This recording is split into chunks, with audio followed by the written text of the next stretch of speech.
All right, let's talk about upfront earnings. Yes. So this is Mr. Andrew McDonald. He is the head of mobility. Mobility. Is that what I said? Mobility. Yep. At Uber. He's the inventor or UFD.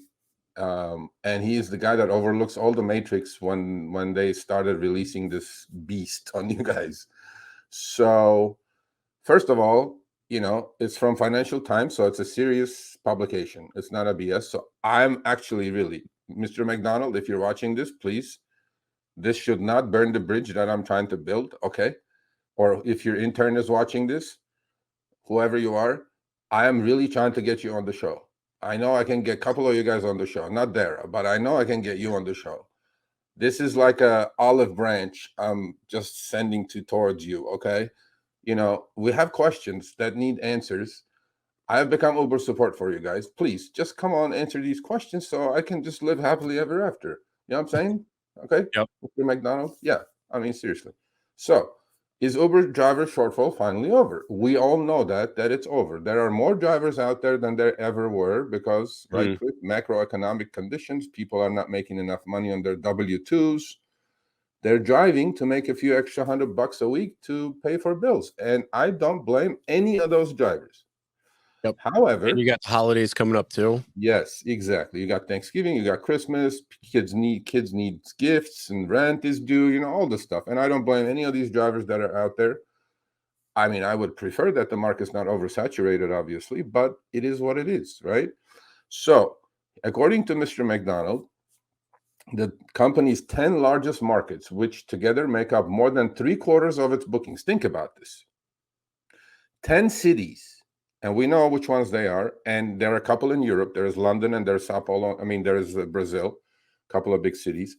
If you put all those global cities together, they make up 75% of the bookings on the platform for rideshare. So obviously LA is in there, New York is in there, probably Chicago is in there, San Francisco is definitely in there. So all these major cities and coupled globally make up 3/4 of the revenue that these guys bring in, okay?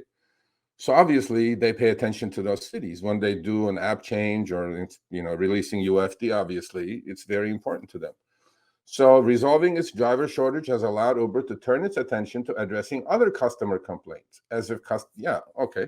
including long wait times and drivers who cancel after initially accepting a trip, said McDonald.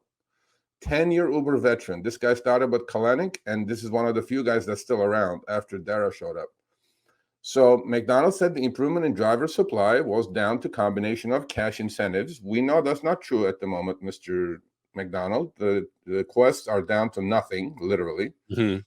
And platform improvements. That's true. Inflationary pressures that are forcing more people to turn to gig work for extra income. We just said that, and we agree with you. Nothing wrong with that. People are doing whatever they can do.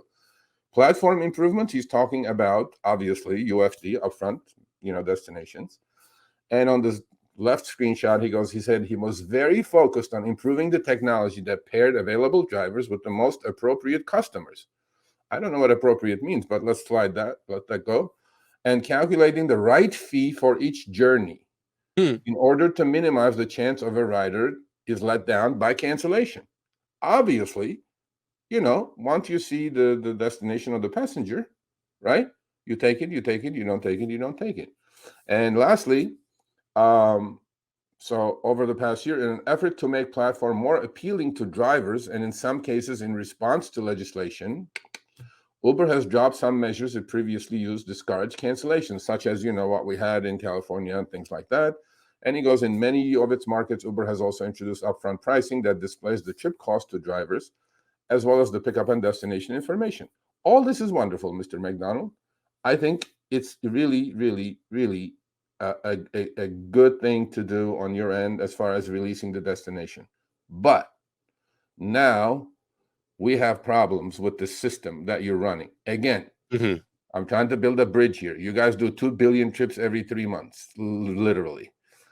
Of course, things are going to go wrong, and not everybody's app is going to function. But the pricing, I think, needs a little bit of work, Mr. McDonald. I think the algo is not learning.